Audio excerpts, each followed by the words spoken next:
Thank you for joining us here tonight. I see that there are a number of you on camera, and that's great to see so many faces on video, and looks like there's a good number of callers on the phone as well. So it's really great to see so many members of the community involved and dedicated to finding out information, what's going on in your community. The district hired CivicMic to assist with public engagement efforts for your community. Our primary focus is to help the district understand the community's priorities. My name's Danielle Wood, and I will go over some of the ground rules for tonight's meeting, and then I'll also close the meeting at the end with next steps and how you can get more involved. So this community meeting is intended to provide an overview of the project that's being considered. And the ground rules that I have for you is that we plan to keep this meeting right around an hour. If you need to hop off or want to review the content that was shared tonight, we will be posting this video. This meeting's recorded and it will be posted on civicmic.com. We ask that you hold all your questions until the end of the presentation. If you have questions, please write them down so you don't forget them. At the end of the presentations, we'll ask those that have questions to say your last name, and then we'll call each name that we hear and let you ask the questions that way. To finish the meeting in a timely manner, we may need to answer some questions offline or on an individual basis. So we'll provide our contact information at the end of the meeting as well. Also, as you can already see, meetings this size can easily be derailed by background noise. So we want everyone to hear the material that's being presented during the presentations. All participants will be muted. Please respect others and stay on mute so everyone can hear the different presentations. Also, the CivicMic public engagement process aims to gather feedback from various demographics with diverse values, and we'd like to hear from all of you. We'll make every attempt to shield you from personal attacks or slander if you have a different opinion than others on the call. Anyone that's using foul language or making personal attacks will be moved to a private meeting room by the moderator to regain your composure. If that behavior continues after returning from the private meeting room, that individual will be removed from the meeting and not permitted to return. So we don't expect any of you to be placed in that situation, but we do want you to know that we value everyone's opinion and that we will not allow others to disrespect you for having a different view. So with that being said, I know there's been a number of people joining as I've been speaking here. So the most important key there is that everyone will remain on mute through the presentations, and we'll take questions at the end. At this point, I will turn over the presentation to the chief for the welcome, and he is our first presentation. Thank you. Good evening, folks, and welcome to our community meeting. We're here to discuss everything at hand here. Before we get too deep into the meat of this, I would like to take an opportunity to introduce myself for those of you that don't know me. My name is Joe Huggins, and I born and raised, born in Walnut Creek, moved here about a month old. My family has resided here the whole time. Went to kindergarten all the way through high school. My father was a deputy sheriff for 38 years, but is actually a deputy for 35 years and a school resource officer for 3 years. My mother, you guys, some of you folks may remember it. She had a storefront on Main Street. It was called Huggins Uniform. So a lot of history in Kelseyville. In 1984, I became interested in the fire service. The Kelseyville Fire Department was accepting applications for volunteers at that point, and I became a volunteer, and I just got deeper seated into the fire service as time went on. Immediately after high school, I went to college up in Shasta to pursue a degree in fire technology. In 1987, I was a seasonal firefighter for Cal Fire. At 1988, I became a full-time career firefighter for Kelseyville Fire Department. So I'm working on my 33rd year here in Kelseyville. working all the way from firefighter, engineer, captain, battalion chief, and in my current position as fire chief. I've been in this position roughly 7 years. I'm just about to turn on to my 7th year. So in the mid 90s, on my days off, I was a flight medic for 7 years on my days off. So I was working a lot. That's kind of me in a nutshell. I have a lot of roots here. I've had plenty of opportunity to take off branches, offshoots to different careers in the fire service, different departments, making more money, longer commute, of course. But I've had opportunities to go to work for CAL FIRE, but it seems like I always come back to Kelseyville. This is where my heart is. And I care very deeply about this community and the folks that are in it. I have a lot of family and friends here, so I'm not going anywhere. If I haven't gone yet, I probably won't. So that's kind of a small introduction to myself. And I'd like to move into a little bit of the district history that some folks may not be familiar with. In 1925, there was established the Big Valley Fire Department. In 1958, we got a certificate of existence and became the Kelseyville Big Valley Fire Department. So we've been in existence on paper, certified since 1958. In the late 1960s, we were able to, or they at the time were able to purchase the ground and start construction in our Riviera station, that is Station 5-6. And then in the 90s, early 90s, we all went to school and became paramedics. Prior to 1990, Lake County had 0 paramedics. They didn't recognize that scope of practice at the time. But we were all what they call EMT2s, which was limited advanced life support. But we had the opportunity to all bridge that gap to EMT2 to paramedic. So we were working as currently 100% paramedic firefighters. The matrix is changing a little bit as we go forward. We are hiring actually EMTs now to help augment some staffing. So in 1993, as most of you know, the administration at the time bought a house in the Riviera Heights. We designated that as Station 5-7. The administration at the time was trying to look forward to the future in hopes to actually staff that station, which never came to pass. We owned that roughly, let's see, we bought it in 93, sold it in 2015. And at none of that time was the station ever fully staffed. It was a 2-bedroom, 3-bath house. It was staffed on large holiday weekends. The administration at the time paid overtime for the staff to go out there and work like on large weekends like Labor Day, July 4th. But other than that, that station was never staffed.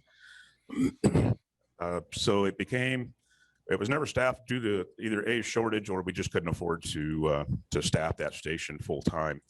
As much as we wanted to, the numbers weren't there and we just could not do it. We were struggling with staffing to staff these 2 stations, the one downtown Kelseyville, Station 5-5 and Station 5-6. So, most of you remember the old fire station prior to 2006. We were outgrowing it.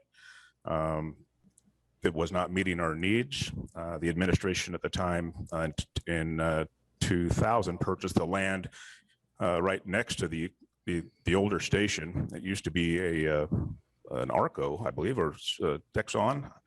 And we purchased that ground and we erected this current fire station that we're in now that you all see on Main Street.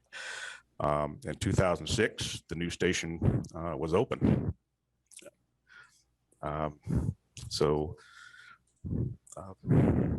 So we currently have the two stations, the Riviera Station, which is Station 5-6, and the main station, headquarters station here in town, which is Station 5-5.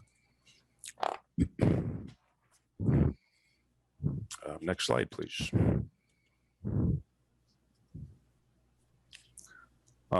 Referring to the slide that you're on your computer now, you can see this is just from 2018 to 2020. Our call volume has increased every year. The fire calls from 2018 to 2020 from 452 to 559. Our medical calls have gone through the roof, EMS calls from 1184 in 2018 to 2194 in 2020. Also on your slide, and what you folks may or may not know is that we do provide and receive mutual aid from different departments around the lake. It's typically Lakeport Fire Department and Lake County Fire. So in that box, you can refer to in 2018, that mutual aid given. That means we went to different fire districts to help them out, whether it be a fire, vehicle accident, EMS, whatever type of emergency. And then currently, well, in 2020, it jumped up to 272. So across the board, there's no slowing down in the amount of calls that we're running. They get more and more and more every year. You can see basically the EMS calls by far outweigh our fire calls or our mutual aids, which is typical in the fire service today. We're running approximately 85 to 90% medicals. So it's a never-changing increase. Every year it just kind of stymies me how many more calls we actually go on and respond to. Next slide, please.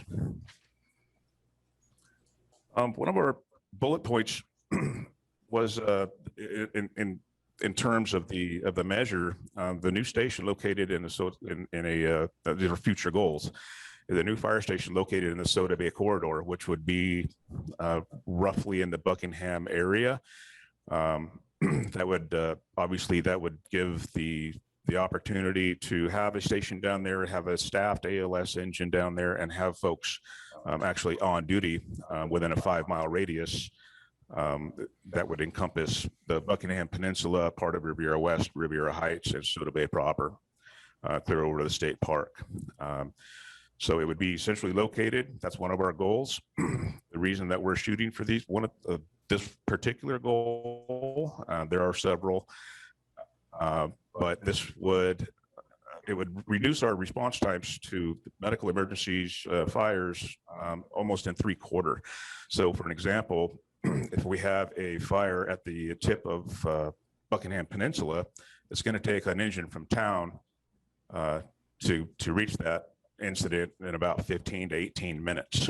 Having a fire station centrally located down in the Buckingham area, you're going to cut your response time roughly to about 5 minutes with a staffed engine. And that's either to be a fire, again, it'd be a fire or emergency medical call, or a vehicle accident or any other type of emergency that you would require to call 911 for. It would actually increase the staffing. One of the goals would be staff that fire station full time, 365 days a year, 7 days a week, with the adequate equipment that these folks would need to mitigate any issues that would come along out there. Another goal would be replace inadequate equipment. We've been pretty fortunate. This last go around, we actually received a Type 1 engine, which is a structural firefighting engine. We applied for a grant for approximately 8 years, and the year before last, we were successful, which was huge. Was our first out structure engine was a 1990 Type 1. So it was getting wore, it was getting dilapidated. So we were very fortunate to acquire that Type 1 off the grant.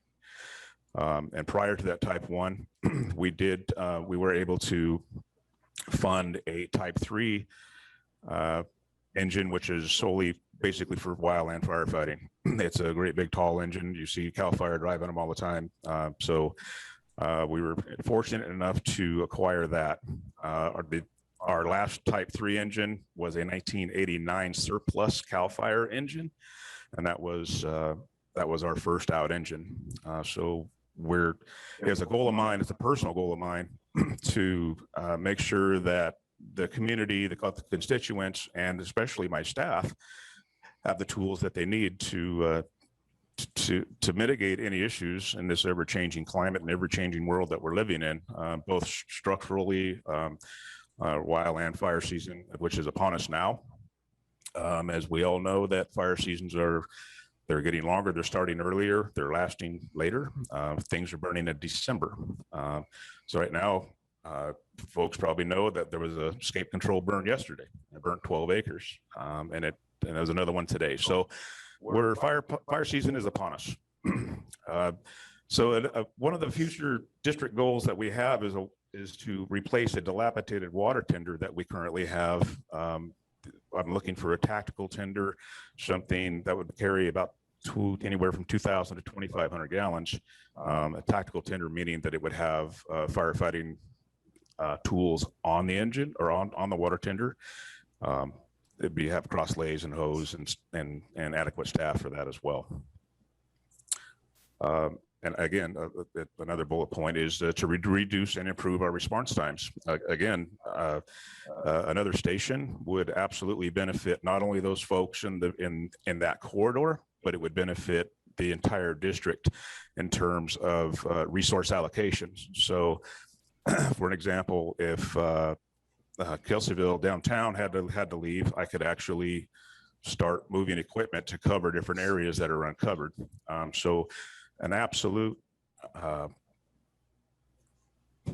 benefit for the entire district to be able to have improved staffing, improved equipment, and a third fire station in our district. And again, to reduce the response times, that's huge. We've had catastrophic fire seasons in the last 6 years. All of these fires that get to be 400,000, 500,000 acres that are burning homes, taking lives, they all start small. They just don't wake up one day and they're 100,000 acres. It is a very firm belief of mine, and it is absolute fact that when the fires are small and they're able to be mitigated quickly, they don't get large. So these larger fires that do happen, they don't happen next to fire stations. They happen out in the rural areas, in the wildland urban interface, and absolutely another engine, more personnel to get to these fires in a timely manner and keep them small. These things won't get large, and it's a very small piece of the puzzle. Again, the response times that. Again, 15 minutes from Kelseyville to Buckingham would turn into 4 to 5 minutes to somebody's front door. So I think it's very imperative that this that is looked at very seriously. The past administrations, in my past, the last fire chief, this was very much a dream, and this was very much something that was identified as a need. It was very upfront and all very evident that this was something that was needed, but we were just never able to turn that corner to make this happen. Having a new fire station out there, again, would improve all of these things that I have mentioned. However, it would take these folks that are outside of a 5-mile radius, and it would improve ISO ratings, which could potentially decrease homeowners insurance. It would be a win-win for everybody if this was something that we could accomplish and go forward with. It would be very beneficial to all the constituents involved, the entire district. Next slide, please. Again, I think I just touched on this. A new station in the Soda Bay corridor allow quicker response times in the area. And improve district-wide coverage. Again, with resource allocation, moving equipment around to facilitate whatever incident that we may have at the time.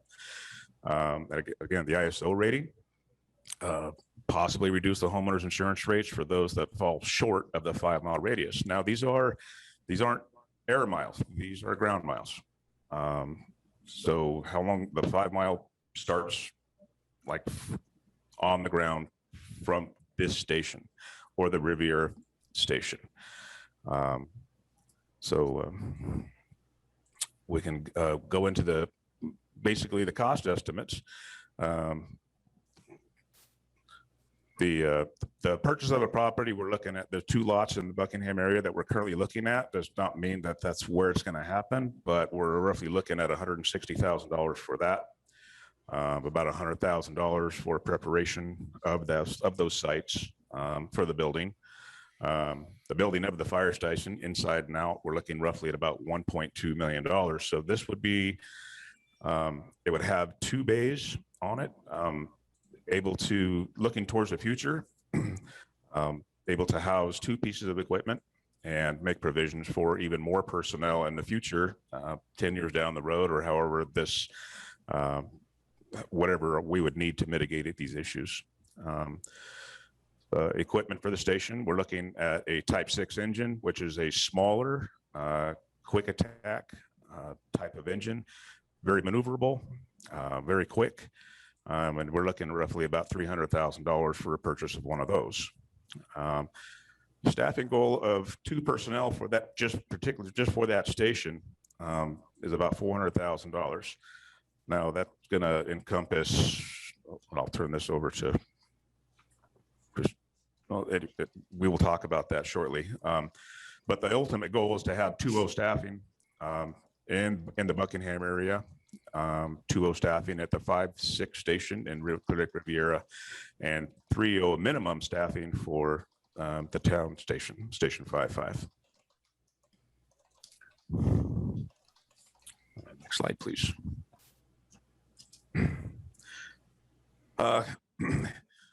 Again, the increase in staffing slide, the staffing shortage that we are currently having, we are approximately 4 firefighters down. So each shift, we should be 12 to 13, 4 on each shift with 3 shifts.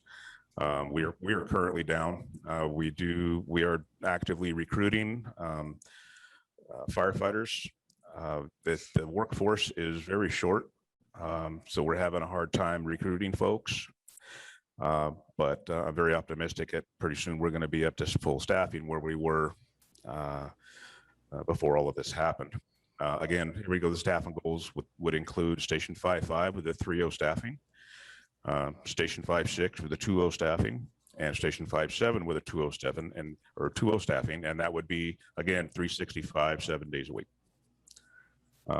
So along with that estimate of increased staffing and retention, so back to the staffing shortage, and so you would have retention and recruitment in that.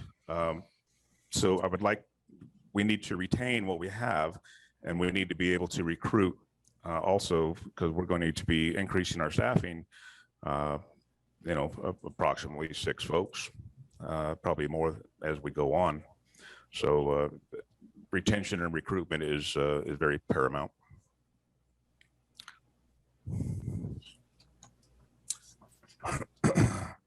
Again, we kind of touched on that just briefly, the inadequate equipment replacement. I kind of briefly went over the wild engines and the resources that we have there and are here in town, our new Type 1 engine, our ambulance replacement. As we're referring back to how many medical calls that we're running a year, these are large ambulances. They're right now, our newest ones have over 100,000 miles on them.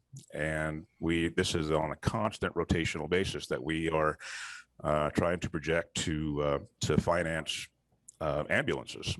Because you can see, going back to that slide, or referring back to that slide, that it was, we're almost we're upwards to almost 2,000 calls a year requesting medical service. These things are on the road constantly. There is a program that we have been doing for the past 5 or 6 years, but these are basically in going out and spending $200,000 on a brand or plus on a brand new ambulance, what we do is we basically pick up the box and we drive the old chassis out and we put a new chassis underneath it. And there's a place in Iowa that we've been doing business with, and they refurbish the box, the patient compartment, and they actually attach it to a newer chassis, and that reduces the cost roughly $40,000, and in comparison to going out and purchasing a brand new ambulance. So we're saving anywhere from $40,000 to $50,000 every time we re-chassis a piece of equipment. Again, cost estimates of the ambulances. I'm sorry. The engines now, the Type 6s that I'm talking about, they're roughly about $300,000. The ambulances, roughly $200,000. A new Type 1 engine is roughly $700,000. The one that we just received the grant for was, I believe, right around $740,000. So fortunately, we got a grant for that, and that did not come out of our working budget. Next slide, please. Again, the reduction of response times, the benefits of a third station. Believe we covered that, but we'll go over it again. Fires are small when they start, and the reduction in response times and the benefits of increased personnel up the odds greatly of keeping these fires small. Everybody who lives in Lake County has, over the past 6 years, has walked out on their deck or their porch and seen black skies. We burnt pretty much I would guess probably 60% of the county. And the parts of the county that did not burn is in Kelseyville Fire Protection District. The Kelsey Creek corridor, Clear Lake Riviera, Riviera West, all of that, fortunately, the Jago Bay area has been spared so far. It's a recipe for disaster, as we all know. So it's paramount that we keep these fires small, and we do that by increasing staffing and having shorter response times.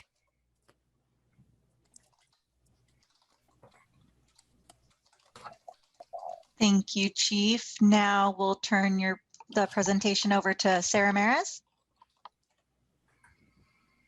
Just a reminder, we'll keep everyone on mute until after this next presentation, then we'll go ahead and open it up to questions.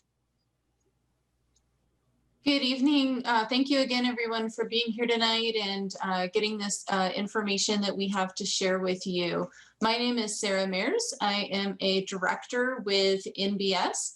I specialize in formation consulting, so helping agencies to understand what options are available to raise revenue for specific items, like the chief just discussed with the new fire station and equipment and staffing. So I will go through my presentation. It'll give you some background information, as well as, and I know this is always a question everyone wants to know the answer to, which is how much are you asking me to pay? And we will get there, I promise, but I do want to give you a little bit of background information first. So with that, next slide, please. Brief agenda for this evening for my presentation will be to include some legislative and fiscal context. We'll talk about community facilities districts, which is the funding mechanism that we are primarily looking at this point. And we'll talk very specifically about the proposed CFD for Kelseyville Fire Protection District. And we'll again give you an opportunity to ask questions as well. Next slide. So we start with the legislative and fiscal context because I think it's really important that you all understand how the finances of the Fire Protection District work. And in order to do that, we're going way back to 1978 and Proposition 13. I won't ask you to raise your hands if you voted on Prop 13 or not. I see people raising their hands on the video, thank you. So Proposition 13 was a voter approved initiative in 1978. And it had the effect of limiting the general property tax revenue that agencies receive. It limited a couple of different areas. One is that the assessed value of your property is only allowed to increase by 2% each year, and the value of the property is only reassessed at the time there is a transfer of ownership. In addition to that, it limited the ad valorem or value-based property tax rate to 1%. So public agencies receive 1% ad valorem property tax, and well, you pay 1% ad valorem, and then that amount is split up among all of the public agencies in your area. So if you have a city, if you have a county, if you have a fire protection district, a mosquito abatement district, an irrigation district, the list goes on. That 1% pie is distributed among all of the agencies within your area. And an agency cannot increase the percentage of value that they tax related to ad valorem. It is always 1%. So there is not an opportunity for the fire protection district to raise additional funds in terms of increasing that value-based property tax. If you'd like more information about Proposition 13 and the limitations that it placed on property taxes for public agencies, that is in California's Constitution, Article 13A. Next slide, please. So we have another voter initiative that informs how a special district is able to raise revenues. In 1996, voters approved Proposition 218. That created for us another category of charges, one called assessments, one called fees. And those are two categories of additional charges that you might see on your property tax bill. You might have various types of fees related to property-related services. In fact, your water and sewer rates are property-related fees. It also created assessments or benefit assessments, and there are very strict rules now on how benefit assessments are calculated. In order to be formed, an assessment has to be supported by an engineer's report prepared by a registered professional engineer. With an assessment, government-owned property is not exempt from paying. They would have to pay based on the benefit to that property. Those are approved through a protest ballot proceeding on the assessments, and fees are approved through a public hearing, a noticed public hearing process. If you'd like more information on Proposition 218, that is in California's Constitution, Articles 13C and D. Next slide, please. So California does love its voter initiative. So in 2013, we have one more that plays into our conversation this evening. Proposition 26 adds the definition of tax to the California Constitution. But what it does is tell us that it tells us what a tax is by exclusion. It says a tax is everything except specific charges, including fees and assessments. But it also gives us a little bit more clarity. It tells us that a general tax requires a majority vote, but a special tax requires a 2/3 vote. And so they're two different things. A general tax can be used for any services. A special tax has to be used for specific services. And that changed some of the language, again, in that California Constitution, Articles 13C and D. Next slide, please. So I do want to just kind of recap here some of the definitions that we're talking about. We do have tax rate areas, and each individual assessor parcel number within California has a tax rate area assigned to it. And what that means is that if you're in the tax rate area that has Kelseyville Fire Protection District, then you pay a portion of those ad valorem or value-based property taxes to Kelseyville Fire Protection District. And you also pay a portion of your property taxes to various other agencies, as I mentioned, those other overlapping agencies. The general tax or ad valorem tax, again, is that value-based tax that you pay that is split up to all of the agencies, including the county, that overlap in your area. And then in addition to that, other than that general property tax, the only other ways that an agency can raise revenue in California are through an assessment or benefit assessment, a fee, or a special tax. So those are the three mechanisms. We'll talk in just a moment, but the Community Facilities District that we'll talk about is considered a special tax. Next slide, please. So we do want to talk about the CFD. I want to give you some information about how this particular tool works.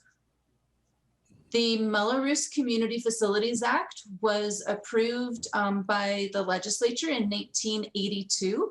Mello and Roos are the names of the two legislators who put that bill forward, which is why it's called the Mello-Roos Community Facilities Act. It was a direct response to the limitations on revenue that came about from Proposition 13. The CFD is a very flexible mechanism.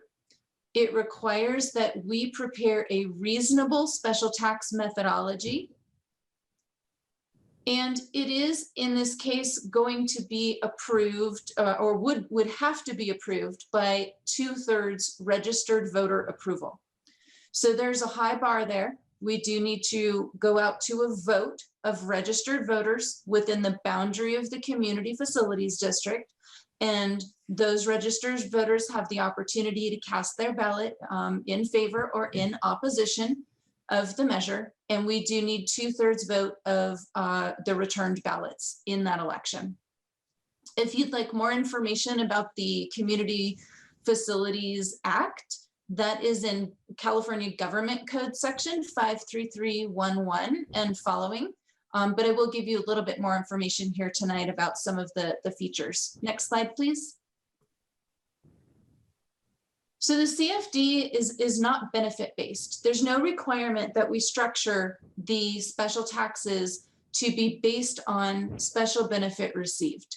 So when we're looking at the special tax methodology, we're coming up with a reasonable metric to achieve local goals and policies. And we are funding very specifically here, we're talking about funding the infrastructure of the additional fire station and the services to staff that station. Again, the approval mechanism is the registered voter vote with 2/3 in favor is what is required to approve the special tax. This mechanism is used throughout the state for a variety of purposes. So they can fund only services. Other communities in your area use CFDs for police and fire services in some cities. They can also pay for park maintenance or road maintenance, flood control. Any of those can be funded with a Community Facilities District special tax.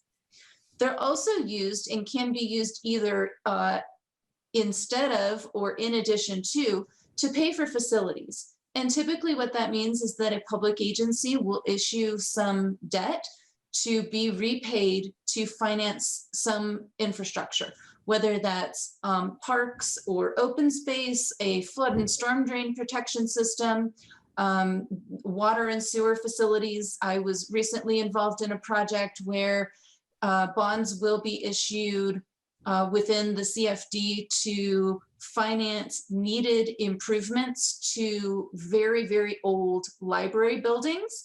And so those library buildings will be brought up to code and modernized and refurbished. And so that infrastructure will be paid for through debt that is serviced by the annual collection of special taxes. So again, just a variety of ways to use them, very, very flexible tool, which is one of the reasons they're so popular in California. Next slide, please. So we touched on the cost estimate just a little bit in the chief's presentation, but I wanted to recap that again here for you. So the fire station construction and equipment costs, so the engines and so forth that the chief mentioned, that is roughly $2.4 million in cost. And so when we look at calculating what might that payment be on an annual basis if we were to issue debt for $2.5 million to finance those pieces, the construction of the facility and the equipment, we're looking at roughly $200,000. And I want to mention here that, you know, this is very early in the process. We are doing some, we've done some modeling here. We don't know precisely what interest rates on debt will be in the future if this measure is approved and if there are bonds issued. So we have used a conservative estimate of 4% interest. That's probably a little high in today's market, but again, we just really want to be conservative to, you know, to make sure that this very early stage, we aren't coming back to you in a few months or 6 months to a year and realizing, oh gosh, we calculated the charges at a 1% interest rate and interest rates have gone up a little bit. So you, again, just being very conservative here with our approach. And the annual staffing costs are estimated to be about $1,215,000. So again, that's for the staffing for that additional station. Next slide, please. I feel like I should do a drum roll here. And I know that this gets a little bit hard to see. And I know we also have folks on the phone that aren't seeing the screen. So I will read a little bit of what's on this slide. But the proposed special taxes that we're looking at this point, again, you know, in kind of rough numbers, trying to be conservative with our estimates on interest rates and what have you. We've got residential property paying $194 a year on an annual basis. So this is a charge that shows up on your property tax bill, and it is charged annually. So this is the rate for a full year. Okay, we have mobile home parks and sites paying on a per unit basis, along with other multifamily residential apartments, duplexes, triplexes. That rate is $136 on an annual basis. And then we break the vacant and agricultural property up into size categories.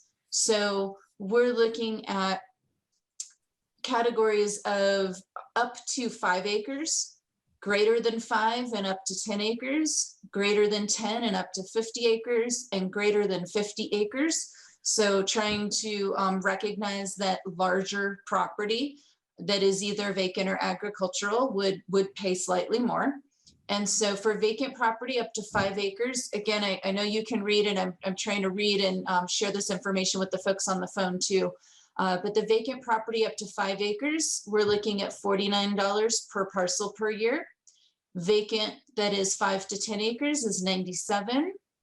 Vacant 10 to 50 is $146, and vacant greater than 50 is $242. The agricultural property is broken up into the same size categories. So up to 5 acres is $194. 5 to 10 acres is $388. Agricultural that is 10 to 50 acres is $581. Greater than 50 acres is $968, again, on an annual basis. And lastly, we have our non-residential property. So that would be, you know, any of the commercial property or what have you that is not either vacant or agricultural. And we've separated out the resort property. So that's primarily Canocti Harbor.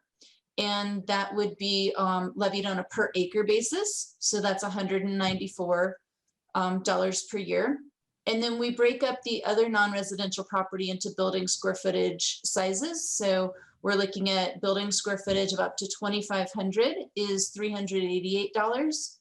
Non-residential that is 2,500 to 5,000 building square feet is $775. The 5 to 15,000 square foot category is $1,162, and building square footage over 15,000 is $1,936. These land uses are primarily based on the information that's included in the county assessor secured roll data.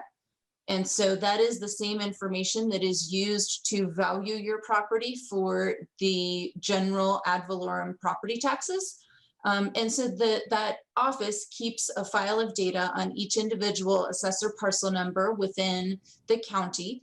And it includes land use information, building square footage information, acreage information, et cetera. And so that is the primary source for the data that we're using.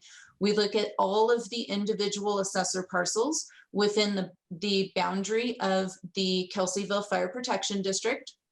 And then we're able to categorize them according to these property descriptions, acreage categories, and building square footage categories. And then we're also determining the unit data as well, related to the multifamily and so forth. So with that, I'm really almost at the end of the presentation. We can come back to this slide if it's helpful to have it up on the screen again, but we'll go quickly to the next slide, please.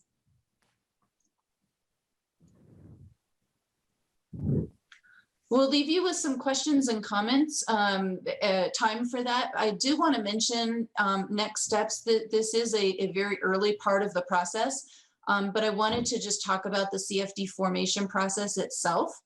And so that will include, again, that 2/3 registered voter vote, but it also includes 2 actions by the Fire Protection District's board. There will be an intent meeting that is held to present the rate and method of apportionment document that outlines how the Community Facilities District works. And following that meeting, there will be a public hearing on the matter. After that is when we would go to election. So just to give you kind of broadly what those steps are for the formation. And with that, I guess, Danielle, I'll turn it back to you so you can open up for questions.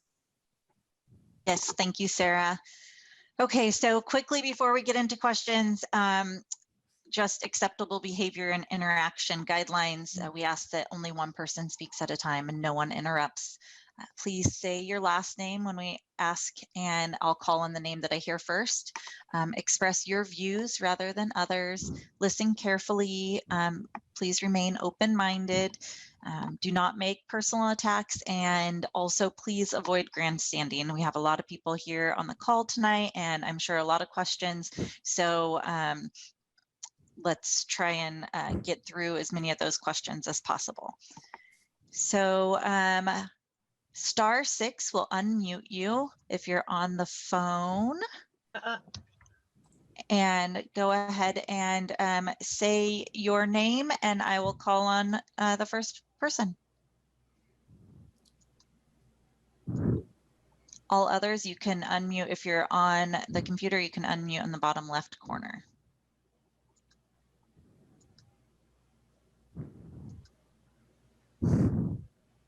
Well, I'm Lynn Corey, and I have a question. Okay, go ahead, Lynn. I was listening to what you were saying, and we just purchased a building in Kelseyville at 6,000 square feet. It is vacant right now, and we are in the process of remodeling it. So if, per se, we're still vacant and this goes to pass, which hopefully 2/3 vote can happen, would our fee as a vacant building be $1,162 a year? Yes, shortly, yes. When we're talking about vacant property, we're talking about property that has no structure on it, not whether or not your building is occupied, because that can change in some cases from month to month, or that can change a whole lot more frequently. So we're looking at the structure being on the property as opposed to occupancy of a building. That's my question. Thank you. You're welcome. Yeah, hi, this is Greg Lemler. Okay, go ahead, Greg. Yeah, thank you. This is really a helpful meeting. My question is, I'm trying to understand, and maybe you mentioned it, what is the total value of the bond, and then what's the term? We're estimating the total project cost to be 2.4 million. And so we're using a very conservative estimate of 4% interest and a 30-year term on the bond. Okay, 30 years. And does that, how does the annual cost then get covered? Through the special tax levy. So the rates that that I mentioned. So all of the property would be levied at those rates to collect sufficient funds to repay that debt obligation, as well as fund the services to be provided. So the additional staffing. The annual cost, okay. Yeah. And do the annual costs include maintenance of the facilities? Yes. Vehicles, etc. Besides Yes. labor? Oh, they do everything. It's a total cost. Okay. I'm a strong supporter of it, so thank you very much. Welcome. Quick question. What is the time frame we're looking at for when they can get the 2/3 vote going and when it would actually come into play that it would start? Sarah, you get all the questions tonight. I'm popular tonight. So, you know, we potentially could be looking at a vote as early as this. So that is about the earliest we could get out. And so that would mean that we would be in a position to place a levy on the property tax roll next summer, which would mean the 22-23 property tax bill would be the earliest that you would see this charge on your tax bill. In the meantime, then, for medical responses, has the city or county ever considered having the Pulse Point used in this county? Because there's a program on phones called Pulse Point for people who can respond to help out fire or medics. And I'm just curious if this county has ever considered that, or this area for that type of program. Chief? I am not familiar with that, no. So if I guess my answer would be no. I'm not familiar with it. Okay, thank you. So Stella Winkler. Yeah, I'm wondering, all right, with the vote and all that, about how long would it take before this facility is built? And why would it be going into Buckingham instead of Soda Bay area? So I believe Sarah just mentioned that we're looking at the year of 22, 23 for the construction. So the station would be basically placed in the middle. So we're talking about that 5-mile radius. So Soda Bay would be within that 5-mile radius. So if we put it clear over into Soda Bay, there would still be outliers that would miss that 5-mile radius. So that's what's being looked at as far as placement of the station is centrally located. So it encompasses what we're after. Okay. I have a question. Gary Schweid. Yes, Gary, go ahead. Regarding voting, it appears that only registered voters within the county can vote on this property tax increase. There's a lot of people that are not registered in the county that have property there. Is there any way of providing them with a voice?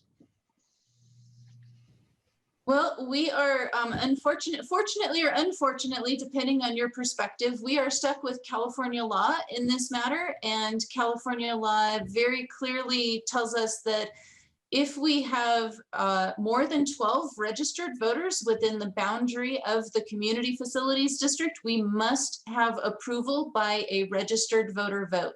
So this is like many other types of taxes, such as parcel taxes, general obligation bonds. These are all things that are obligations that go on your property tax bill and you as a property owner pay, but unfortunately don't have a voice for. So I recognize the, what might be some frustration there, but that is guided by California law. And the law is very clear on the matter that registered voters are the electors in this process.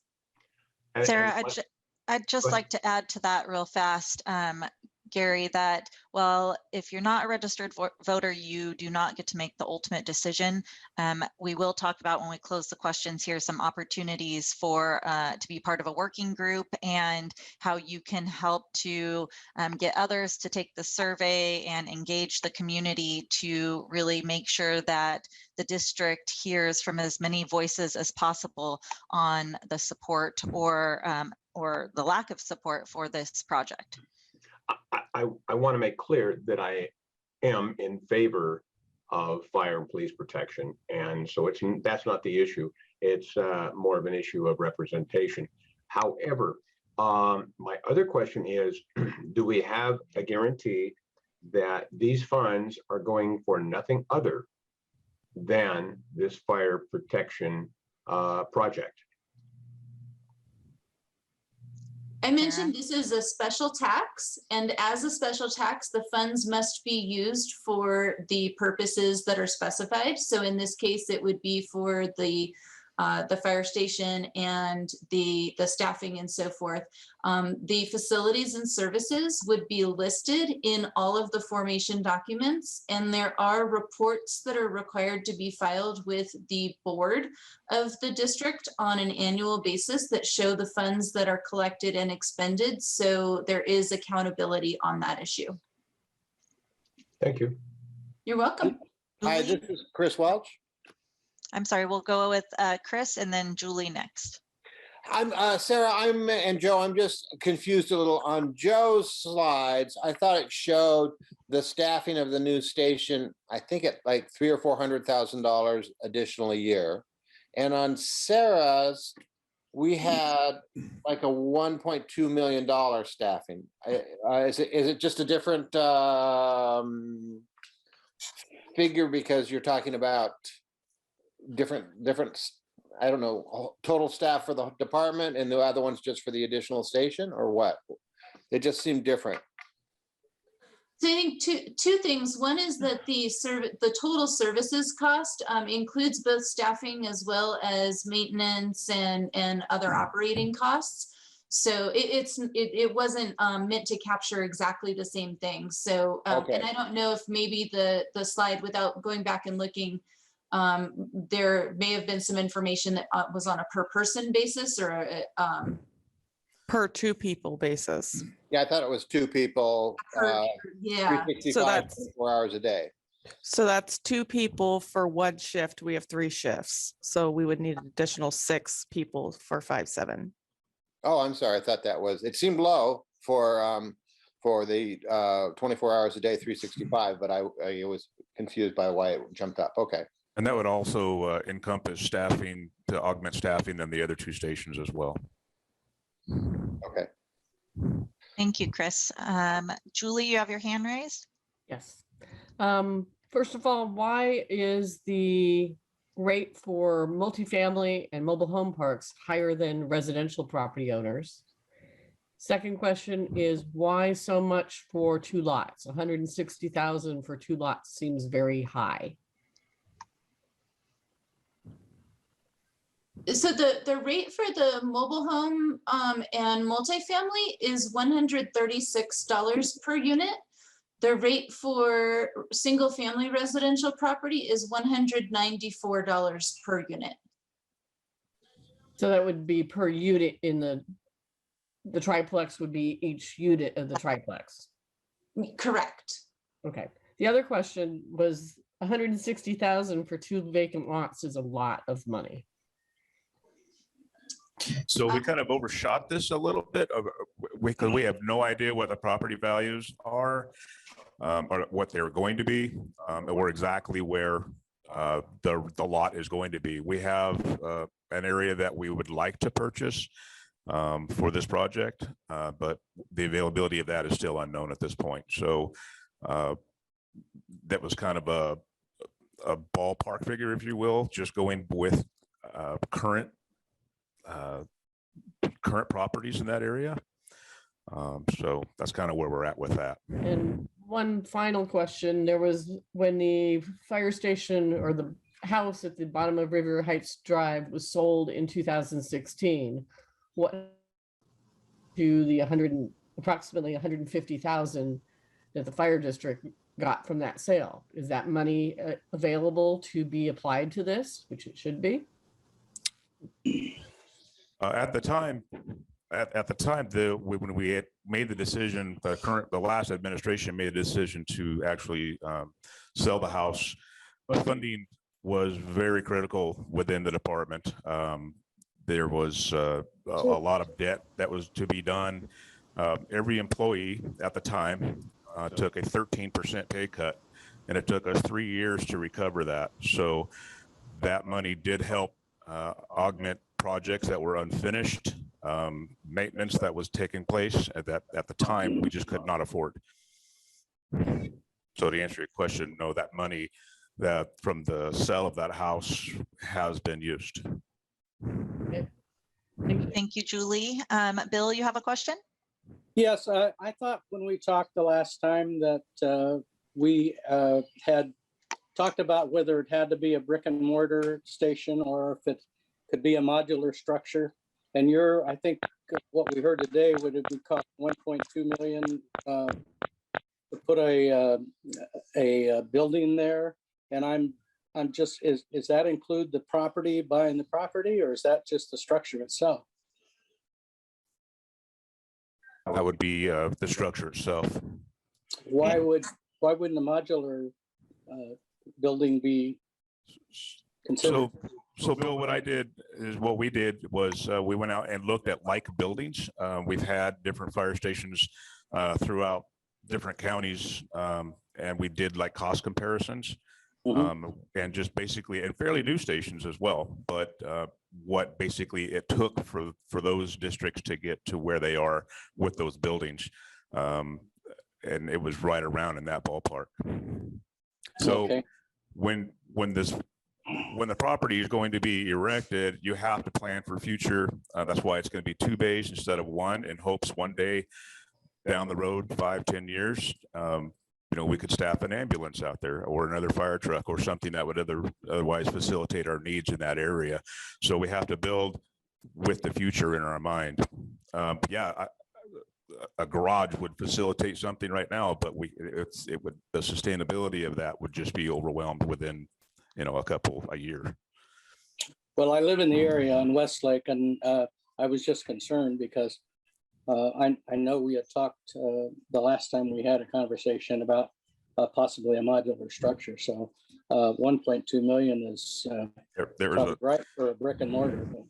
Right. And there was a lot of data to be collected with that as far as the type of structure, how big roughly the structure is going to need to be to facilitate the future and possible growth in that area for the department.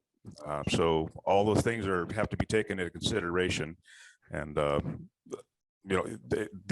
sure it's not an exact figure, but like I said, we were just doing cost comparisons with like structures and something that would facilitate our needs for the future. Okay, thank you. Thank you, Bill. Thank you, Bill. Paul, go ahead. Yes, my question is for Chief Huggins. The slides indicated a replacement for the existing ambulances, and I'm just wondering, with Station 5-6 and now the new station, would you be also adding additional ambulances as well as refurbishing or replacing the existing? So we currently have 2 911 ambulances housed at Station 5-5 at downtown. For that reason, this is where the bulk of our staffing is. In the future, the possibility of it's not going to happen right away, just because of our resource modeling, the types of incidents, the allocation of resources within an incident. So right now, I don't forecast seeing a staffed ambulance at one of those 2 stations, but just keeping these ambulances in a running condition is a must. Again, referring back to the slide, we're seeing a huge increase in our EMS calls. So this is the bulk of our of our operations, and this is where the primary, the headquarters, if you will, the bulk of our employees come from. So the folks out, the on-duty staff at Station 5-6 or Station 5-7, if that came to pass, would augment what we're trying to do here. So they're going to be advanced life support. They're going to be able to get out there quicker, obviously, and administer advanced life support care with basically the only thing they could not do would be to transport that patient. But by the time they arrived at scene and started implementing their advanced life support or even basic life support, the ambulance would not be too far behind them. So if in a modeling like that, if we did put an ambulance out there, that we're looking at an average of an hour and a half, hour and 45 minutes from dispatch to transport to back to the station, to transport time. So if we dumped a station for a medical aid, say, just take for an example, Station 5-6 in Riviera, that station, I would have to backfill that station, because if not, that whole east side of that mountain, the Clear Lake Riviera, Riviera West Corridor, all of that would be completely uncovered. So the whole mindset of the thing is to go there, do the advanced life support, take care of the issue at hand, and in roughly 8 to 10 minutes behind you, there's going to be a transporting unit that's able to mitigate the issue and transport that patient. Thank you, Chief. Question from Chris Welch again. Yes, go ahead, Chris. So Chief Higgins, I just want to make sure I understand. So right now there's two emergency medical vehicles. Are they both in Kelseyville, or is one in the Riv and one in Kelseyville? I see, when I drive by the Riv, a lot of times it looks like I see one there. So where's their homes? Yeah, so with the two transporting vehicles that you're talking about, this is the vehicle that's taking the patient from point A to point B to the hospital. Those are currently housed in Station 5-5 in town. We use a primary 911 ambulance, and then a lot of times we do have back-to-back calls. So they'll punch us out for one call, and then immediately later we'll get another call. So if I'm fortunate enough to have staffing in this station, I have the staff to to staff the other ambulance and facilitate that second medical aid. If the personnel is not here to staff that, then we have to rely on what we call mutual aid. And a lot of times, if we cannot facilitate that medical aid, then we will pull from neighboring districts, whether it be Lakeport Fire Protection District, or Lakeport Fire Department, or Lake County Fire District, and sometimes even Station 62 up on Cobb in the Middletown District. So there's a lot of inner workings there. There's a lot of moving parts to appropriately allocate resources. So to answer your question, yes, both transporting vehicles are stationed in Station 5-5 in town. So have you worked any numbers out that if you chose to get one additional vehicle and staff, sort of what the hit would be on that? Because it feels a little anemic. And do what with that vehicle? That vehicle would probably either be housed at the Riv or at Buckingham. Okay, so going right back to where I just mentioned that if we do vacate one station, we have to backfill that station. So in other words, if Station 5-6 in the Riviera did have a transporting ambulance, that staff would be gone, and that station would be completely uncovered with any services at all, because we're looking at an hour and 45-minute transport time, whether you're going to Adventist Clear Lake or you're going even longer to Sutter Lakeside Hospital. So that is not in the wheelhouse right now, as to staff an ambulance out at the Riviera. The equipment that is out there and the equipment that would be at Station 5-7 in the Buckingham area, they have a very well complement of advanced life support equipment on those engines. So again, the only thing that they would not be able to do is actually transport that patient. They can show up, they can shorter response time, show up and sustain life until the ambulance gets there to transport, and or a helicopter if we need it. So it puts you in a situation where all firefighters have to have that training, and continue that in this new plan. Correct. Okay. Okay, because I didn't know if you were bringing in just some EMT people and then the firefighters would get left behind. Okay, no. So when I mentioned earlier is that I am starting to augment my staff with, and this is a nationwide shortage of paramedic firefighters. You can hire firefighters that don't want to be medics, or they're not medics, or you can be paramedic, or you can hire a paramedic that are not firefighters. So getting a qualified firefighter medic ready to go, turnkey, ready to go to work, boots on the ground, is becoming very, very difficult. So it's getting to the point now where a lot of these districts are hiring one of those, either a paramedic and they send them to an academy, or they're hiring a firefighter and they're sending them to medic school. And keep in mind, a medic school is 2 years. So by the time you sign up for the class, you're looking at 2 years before you're practicing in the field. Okay. Thank you. You're welcome. Thank you. Thank you. I see that there's a couple phones that are unmuted. Can someone say your last name if you have a question? I have a question. My name's David Madden, and I'm coming late to this. All of this information that's on your presentation and whatnot, where is that? Is that online? This entire presentation will be recorded and will be shared on civicmic.com/Kelseyville, which I'll provide that information again here right when we close questions. But that's CivicMic, CivicMic, like in microphone, .com/Kelseyville. So all of the forecasts on finances and your presentation and everything that you talked about today will be online. Your speaking right now will be on there. Then this entire presentation. Okay, yes. that's my only question. Thank you. Okay, thank you. Question. Buzz Sternick. Yes, go ahead. This is for the chief. How competitive is your pay scale in attracting firefighters and retaining them compared to other fire districts? I'm sorry, there's a little muffled. I didn't quite catch that. How's your pay scale for attracting new firefighters and retaining them compared to other fire districts? So what the employees typically do, what the district typically does is that every year they go through a contract, whether it be 2-year contract, 4-year contract, or 1-year contract, we do price comparisons around the county. Because we can't obviously compare Kelseyville Fire District or Lakeport Fire Department with, say, Menlo Park. Those guys make up $130,000 as soon as their boots hit the ground, right out of the academy. So where Kelseyville Fire sits right now, we are very competitive in comparison with the surrounding districts in the county.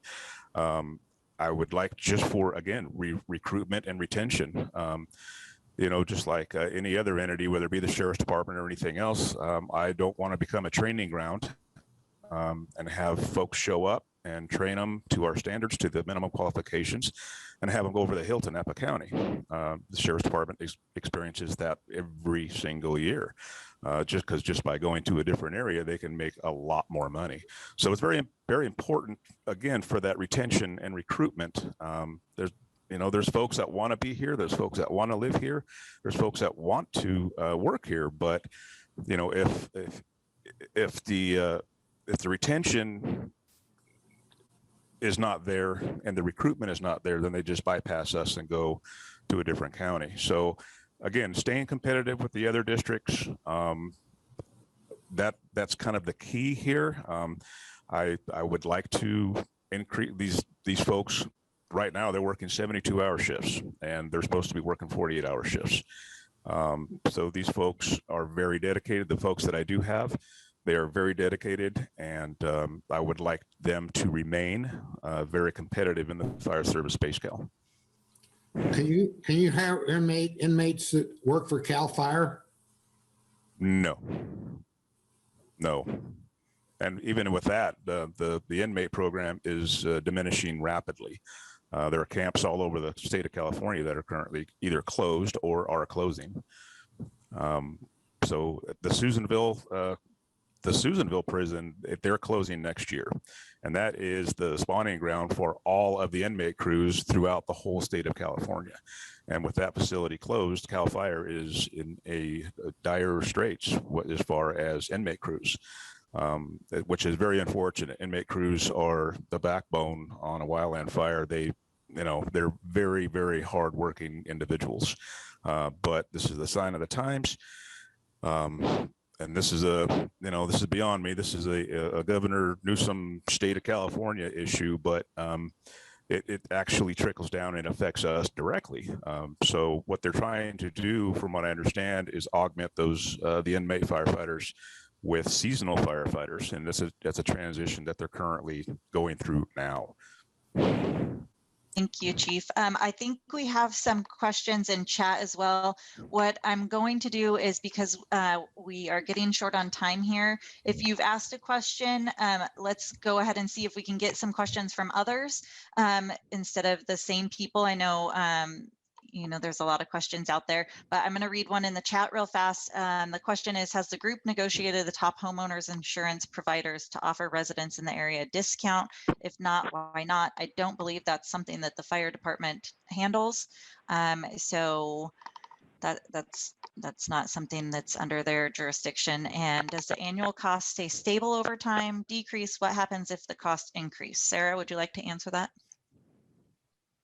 Yeah, so the amount, once any bonds are issued, the amount of the debt service payment is fixed, but we would thank you. We would be able to add an annual escalator to handle cost of living increases related to the services portion of the special taxes. And so that portion that you see that pays for the staffing and maintenance and so forth would have a small annual inflator associated with it. Okay, thank you, Sarah. I have a question. Yes. Hi, thank you so much. These might be two separate things, but my question has to do with the purpose of this is to increase the ability to fight fires, and our access to water supply is limited in different areas of the entire area. Does this plan include storage or some way that enables the fire department to have more water access capacity guaranteed? No, this project does not include storage. That's why these districts around the lake, we have water tenders. They're actually water trucks that carry anywhere from 2,000 to 2,500 to 3,000 gallons of water. So in these areas that we respond to that don't have a hydrant district in them, that piece of equipment will respond on initial dispatch. So they would be going with the engines to make sure that there was ample water. Thank you, Chief. Bianna, did we get some other chats? Did you want to read one of those? I have a question. And okay, what is your name? Dahlbeck's last name. Okay, let's go ahead and take your question, and then we'll read the chat, and then Diane is next, and we'll do that order. Go ahead. My question is, the home insurance is so high in the Riviera Heights section. Is this, I'm for what you're going for, but I just wonder, is this going to reduce the home insurance here? Well, there's a lot of people leaving this area because they cannot afford it here. They're paying upwards of $6,000 a year for home insurance. Is this going to reduce the home insurance or not?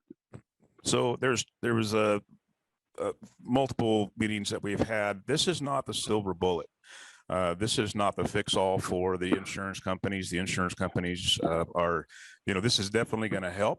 It will help. It will help in lowering payments, I would hope. Again, but that's up to an insurance company. And also, we talked about that 5-mile radius. It's going to increase your ISO rating, which it actually is supposed to decrease your homeowner's insurance. So what we're dealing with out there particularly is what they call a fuel score, which is a density of wildland fuel, which is detrimental to insurance. they look at these things. Thank you, Chief. I know I got a chat here that there someone here is paying closer to 13,000 a year for insurance. So that's wow. Very high. Biana? So there's a couple more questions there in the chat. Are you going to share results of the survey? Yeah. That's one of the questions. I will share those right after we close questions. And then the other one is, what is a hydrant district? Hydrant district would be a particular, like a subdivision that has their own water facility. Take Buckingham for a prime example. They were successful in the last couple of years of actually redoing their whole water district. So that would be basically a hydrant district. Any little subdivision, whether it be Riviera Heights or Soda Bay proper or Kelseyville, they're all broke up into geographical districts. And the treatment plants or the water plants that are there, they disperse the water to those districts. So I hope that answers your question, but there's a bunch of little districts within our big district. Thank you. We'll go to Diane next. Yes, Chief Huggins, you talked earlier about that you were able to get an additional fire engine through a state grant. I'm a grant writer by kind of by trade. So I'm just curious as to whether there are other opportunities for writing some grants, either state or at the federal level, hopefully the state, to get additional equipment that might offset some of the cost of this. Or the buildings. Or the build. Well, I don't know about buildings, but probably the equipment. Well, maybe the buildings too. I'm not sure. Sure, and unfortunately, to answer your question, yes, there are a lot of grant opportunities out there. Unfortunately, when it comes to, and you can get on the grant awards, and the lion's share, like again, it took us 8 years to try to capture this engine. That's a long time to go with failing equipment or dilapidated equipment. But the lion's share of these grants are awarded to the larger metropolitan areas, whether it be Riverside, LA County, LA City, San Diego, all of these. And some of these places are getting 4 to 5 to 6 engines a year. And then you go further north, you get into these smaller districts outside the metropolitan area, and it's very rare, a rare occurrence that they get awarded these grants. So, and in the meantime, the equipment that you're having, waiting on that 8-year, that was just one example. That's what happened to us. But 8 years, and you already have a piece of equipment that's wailing and getting old and moans and groans. That's a long time to put another 8 years on top of that engine. We were very fortunate to be able to get that grant. That was huge. That was huge for us. Thank you. You're very welcome. Thank you. We're going to go with Bill and then Heidi, and then I'm going to close the questions and explain to you, each of you, if you have more questions, how you can get those to us so we can answer them for the community. We want to hear from all of you, and I'm sure that if you have a question, others probably have the same question. So I'm going to tell you how to get in contact with us and share those questions with us so we can get it out to everyone else. So Bill, go ahead. You're on mute still, Bill.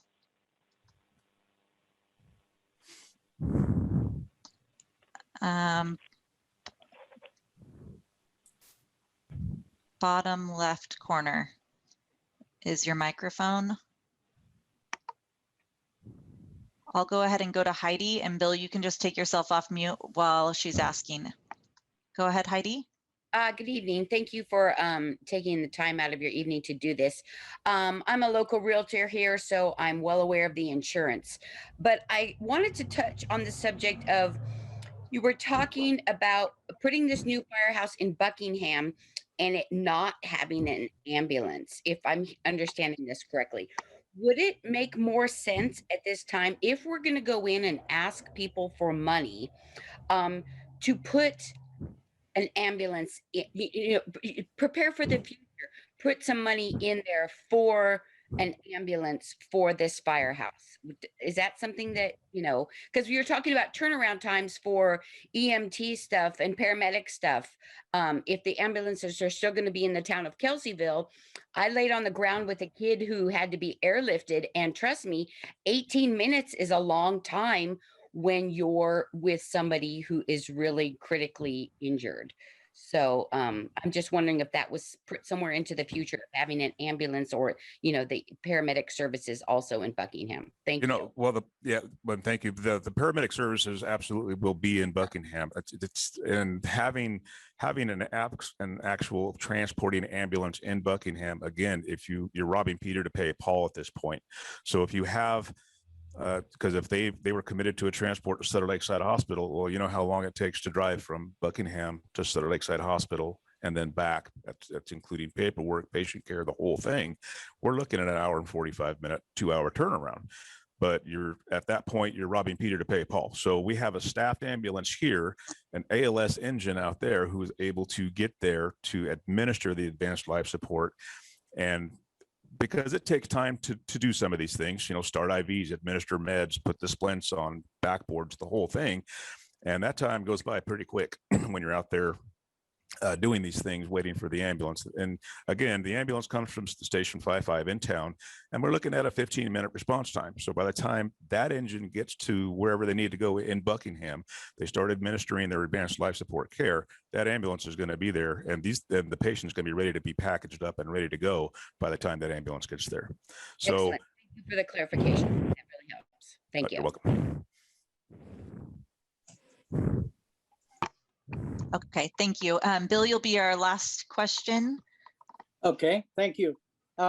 Chief, I just wanted to know what the support the union has had with your department. Are they cooperative? Are they unhappy?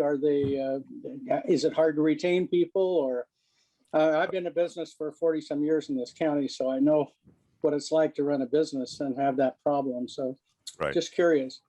So to answer your question, Bill, so the staff here, the union, or the local union, their association, which encompasses 100% of the staff minus myself and the other administration in the office, but they are, we've had multiple meetings, multiple staff meetings, kind of letting these folks know exactly the direction that we want to head in. And they've been unbelievable with their 100% support.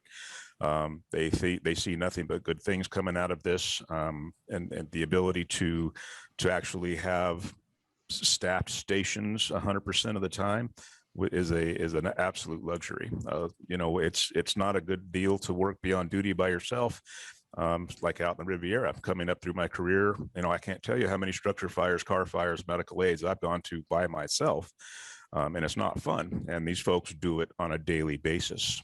So yes, to answer your question, Bill, there's 100% backing from the staff at Kelseyville Fire Department. Oh, that's great to know. Thanks, Chief. It's fantastic. Thank you, Bill. Mm-hmm. Okay, thank you so much for everyone's questions. We've had a good number of people drop off now, and we want to respect everyone's time. So like I said, I'm going to go through some slides really quickly here to let you know how you can get involved and what you can do to help share information and make sure that you receive updates as well. So next steps and how to get involved. First thing to do is visit civicmic.com/Kelseyville. If you have not done that, please go there. I know that many of you have, but this is where you'll find all your updated information through this process. So there's a timeline there, there's a map of the boundaries, shows people who are participating by taking surveys. There's a lot of good information there. More details on topics that Sarah covered tonight. There'll be more details from the district there. So this is the main page here that you can see. And if you go to this page and you scroll down, next slide, Bianna, please. This is where you'll fill out your information to make sure that you're subscribed to receive updates. So every time there's a set of questions that come in that we work with the district to answer, if you're on this list, you will receive the update via email. We won't spam you though, so don't worry about that. You'll only receive information about this project when the next survey goes out. You will receive it through this method as well as a postcard. So make sure that you go here to sign up. This is the only place where you can to get on that email list. Next slide, Piana. I mentioned the survey. For those of you who have not taken the survey, that same page, the civicmic.com/Kelseyville, the main page there, you can see on the next slide here exactly where to take the survey. It says take the survey there, click here to take the survey. Really simple, short survey. We will be sending out an additional survey after this meeting or within the next couple weeks here. So we'll give everyone a chance to answer the questions for the first survey, and I'm going to go over those now with you really quick. But if you haven't had a chance, please go here. We want to hear from as many of you as possible. We do know that majority of the almost 300 people that had taken the survey as of yesterday do live within the service area of the district. I think we only had 1% or only 3 people who didn't that had taken the survey, but that's okay. If you don't, we still want to hear your opinion. We still want to gather your feedback, and there's a section where you can put questions or comments, and we're using that to help us to relay information to the community on topics that maybe there needs to be more education on, or maybe topics that you just need additional details. So next slide. The first question on the survey asked if you lived in the service area, which I already mentioned. This is the second question, if you've benefited from the services, and we can see here that it's almost 80% of you responded yes to that. Next slide. Question 3 asks if you believe the district's doing an excellent job supporting your community, and 70% of you said that you agree, and then there's a good portion there, just over 20% that neither agree nor disagree, and that could be because you haven't received any of the services from the district. Next slide. Generally speaking, would you say the district is in great need of additional funding? We can see here from the responses that there is a large amount of you that took the survey that do believe that. And there's about 5% that disagree that the district is in need of additional funding. So we want to hear from all of you as to why you think that they do or they don't, so we can share more information about that. Next slide. The district, we believe that the district needs additional fire station in our community, and that's an overwhelming response here, with almost 80% saying that you agree. And the next slide. I would like to see each fire station fully staffed at all times. Over 80% agree with that statement as well. So out of the people who took the survey, it seems there seems to be a good number of you that support, or majority of you that support this program. And the next survey that comes out will be a little more specific now that we've shared some of the details and about the exact cost and some of the improvements and staffing. So that information will be in the next survey. So if you haven't taken this one, please go to our website and take it. And then keep an eye out for the postcard if you're not signed up to receive updates, because we'd like to have as many of you as possible take the survey, the next survey. Next slide. And finally, if you would like to participate in a working group, please email me directly at dwood, so DWOOD @civicmic.com. We will be working with individuals to talk through any additional information that we have. You can email me questions as well that you'd like answered, questions that you had tonight. The working group will also be available to. Our focus is to reach as many community members as possible. So we'd like anyone who volunteers to be part of this.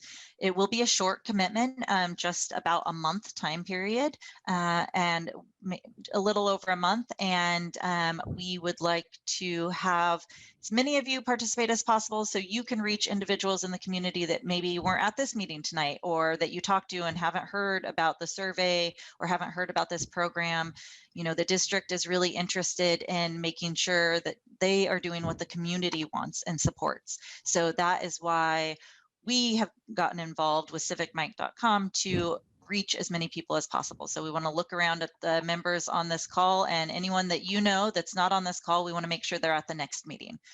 And the final, sorry to talk so fast. I'm trying to get you guys out of here. I know I cut off your questions, so I got to wrap it up. So any additional questions, here are the ways that you can reach me to get those questions to me. You can visit the website. You can post questions there. You can post through social media. There's on a Facebook page for this project through CivicMic, Kelseyville. You can call the 1-800 number, 1-800-676-7516 for those that are on the phone, or email me, and then by mail, really slow, but it's an option. So if you, like I said, any questions that come up, please get in touch with me and let me know. We'd like to share as much information with the community as possible. We thank all of you for coming tonight, and all of those that stayed through the hour and a little bit more than hour and a half meeting. We really appreciate you being here, and we hope to see you all at the next meeting. Thank you so much. Thank you.